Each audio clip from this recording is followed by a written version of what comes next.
Okay, we're going to look at section 5.5, standard form. So first of all, those of you who are watching or listening at home, you're not going to have much time. You're going to want to pause the video to write these things down if you're watching at home. Standard form is written in the form AX plus BY equals C. That is standard form.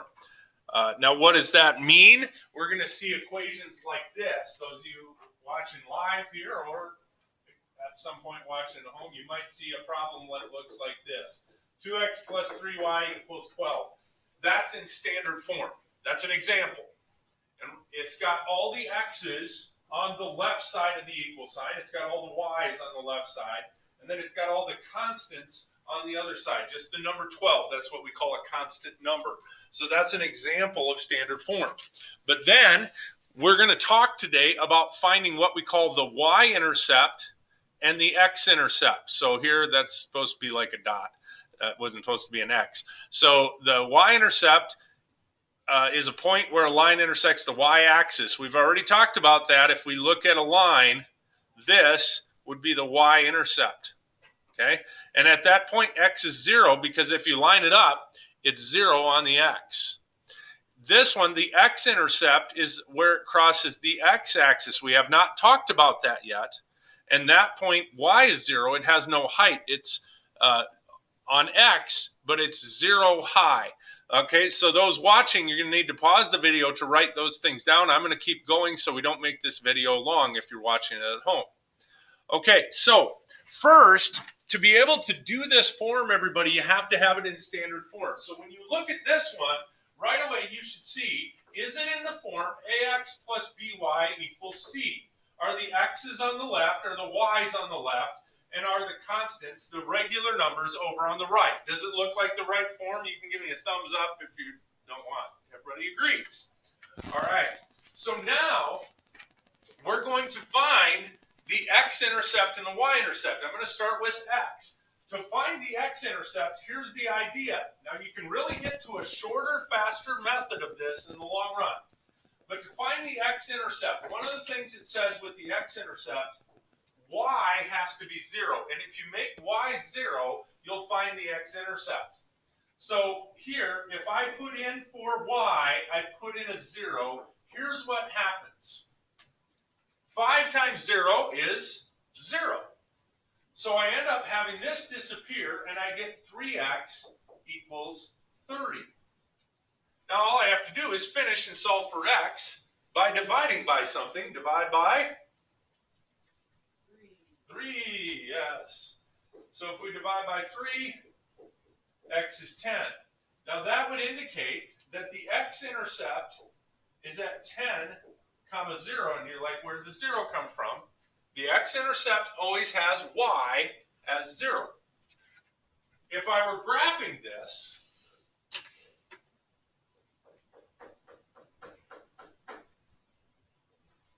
that's the point, 10 over, 0 up. And that's the x-intercept because it's right on the x-axis. That's what we found. Now, we want the y-intercept. So for the y-intercept, we take the same equation. We start over, and for the y-intercept, we make x 0. So if I go 3 times 0 plus 5y equals 30, 3 times 0 goes away, and I'm left with 5y equals 30. Divide by 5, y is 5. Now that's the point, 0, 5. See, this is x, this is y. I made x 0. If I go up 5, 1, 2, 3, 4, 5, I put a point. That's my y-intercept. I have 2 points now. I could make my line. That's going to be ultimately what we look at doing. But we're starting out just by figuring out what's the x-intercept and what's the y-intercept. And to do that, we make the other one 0. So we're going to look at this one, and the first thing we notice in example 1b is it's not in the correct form. We have to move something. The x is on the wrong side. So to move that, I'm going to subtract 2x from each side. And then I want to write it specifically in the order that I want. So I'm going to write the x first because it goes ax plus, and then I'm going to write the b part plus 6y, and then I'm going to write c, which equals negative 12. All right. So now, if I were to put 0 in here, negative 2x plus 6 times 0, if I put 0 in there, what happens to that? It turns into 6 times 0 is 0. So here's what I start to do. I start to say, I'm just going to make the y disappear. So I don't put that step in there.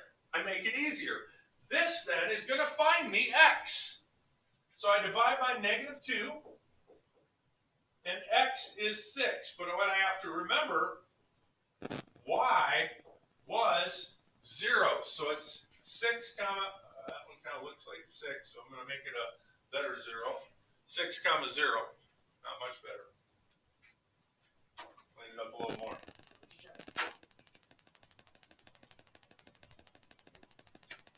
Now over here, I use the same equation.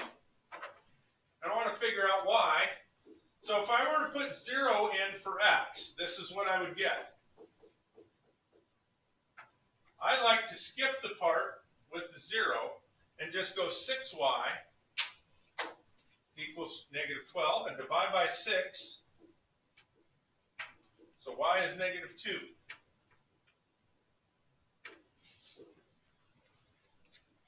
And now I have what's called the x-intercept and I have the y-intercept. Where people get confused is they forget you have to put it in the correct form first. That's why we had one right away where you had to get it in the correct form. Now those are the answers. I'm not graphing this time. We'll get back to the graph in the upcoming problems.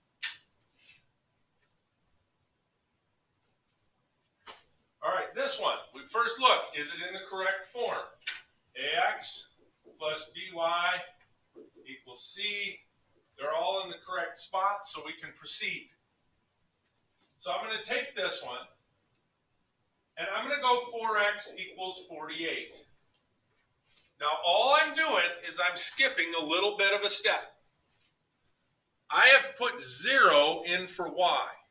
If I were to put 0 in for y, the y is going to poof, disappear. It's going to become 0. Okay? But this is going to help me find what's called the x-intercept. And you say, how do I know which is which? What does it say? X equals. So this is the x-intercept. Does that make sense? It's pretty straightforward. The one that disappears is gone. This is what it is. It's x equals 12. So this one is 12 for x, 0 for y when I put that in. Now for the other one, if I put 0 in, for x, I'm going to get negative 5y equals 48. So one time, each time you let one of them disappear. Is that making some sense, everyone? Okay? So now I've let the x disappear, so I divide by negative 5. Now this is where you may want a calculator. If you take your calculator that we have with the school, if you're here, if I take negative 48 and divide by 5, what I tell students is put in, or actually it's the other way around, it's 48 divided by negative 5, but if you put a dot on it, it'll make it a decimal, and that's negative 9.6. So y is negative 9.6 for this one.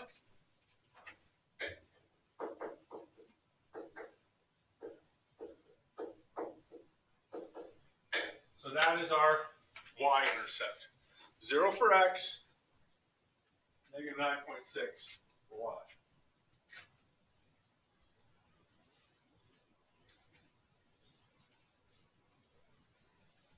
Okay, so see if you can find the x and the y-intercept. Again, making the video, so everybody in class, I'm asking you to try to work kind of fast. I don't want to make the video too long, but I also don't want to give you time not to try it. So see if you can quickly find it. I'm only going to wait about 15 seconds and hope that you've got one or two of these already.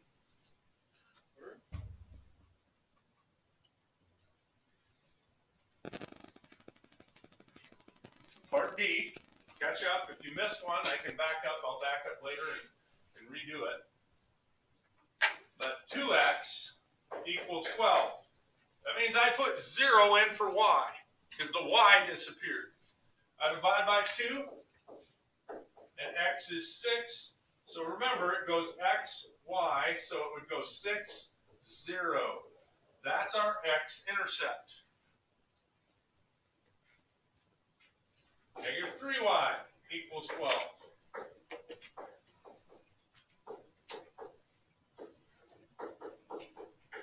Y is negative 4. 0, negative 4. X, y.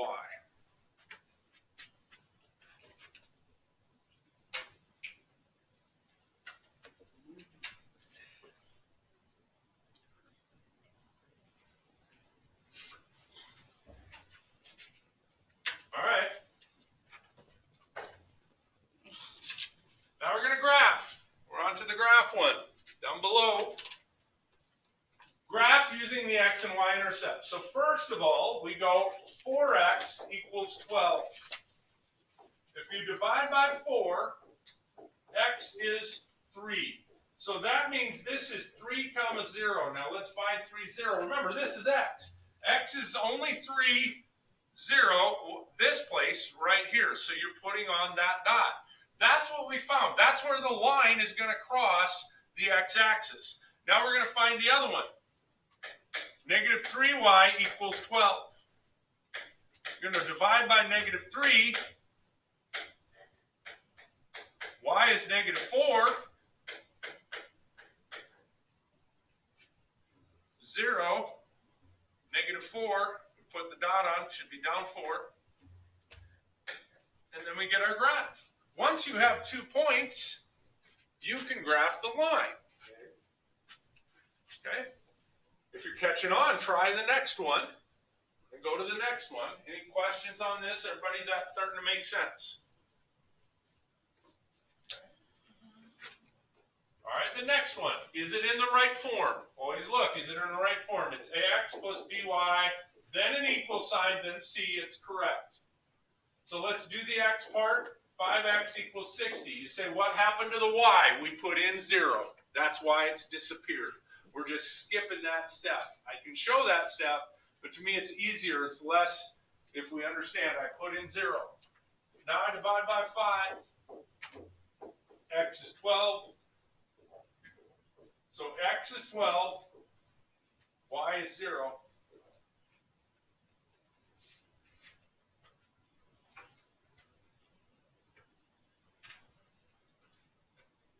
It goes a little bit off the graph. Because my graph only has 10 squares. Maybe yours has a few more, does it? No. Only has 10, so we got to go approximately 2 squares off the graph and put a dot. Now we're going to find the y.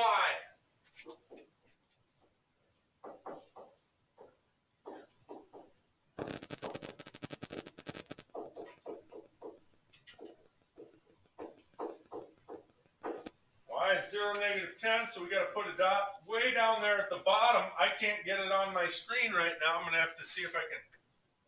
There we go.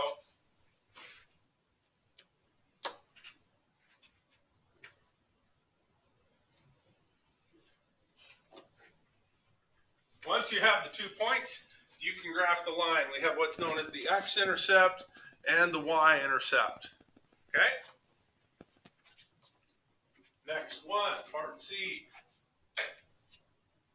Maybe. That doesn't look like the next one. What do you got on there? X is 7? Oh, well, I got to give you a little bit of a definition here that doesn't appear on your notes. So first of all, a line with a slope of 0 goes across. If you remember, a line with a slope of 0, a person, remember when I had trouble drawing that person the other day, the person can walk across, but the person can't walk on this one. They would fall. So a slope of 0 goes across, and what that will look like, it'll be y equals a number. So it might be y equals 7, y equals 2, y equals -1. That's going to be a line that goes straight across. Okay? A line with an undefined slope is vertical, and that's something like this. X equals 2, x equals -1. So we've got one here. We've got x equals 7. So an x equal, that's one that goes up and down. This line, to graph it, x is 1, 2, 3, 4, 5, 6, 7. It's here, but it would be a line going up and down. So that's it. That is a vertical line, and its x is 7. And it doesn't have an x and a y-intercept. It only has an x-intercept because it's a vertical line when you have that equation. So we could graph another one. I'm just going to graph another one. It's not on here, but I'm going to graph x equals -2. What would that graph look like? We would go over to -2, and that would be a line going up and down. Could you graph the line x equals -5? We go over to -5, and it would go up and down. Okay? That's what the x equal graphs look like. Now we have a y equal graph. Y is -3. Well, if y is -3, we go on y to -3, but this line, that's all it is. Y is -3 everywhere. If I said y is 2, could you graph that line? Go up to 2. Now those have 0 slope. My person could walk across those, but the vertical ones they can't walk on. You can walk on a line y equals, you can't walk on the line x equals.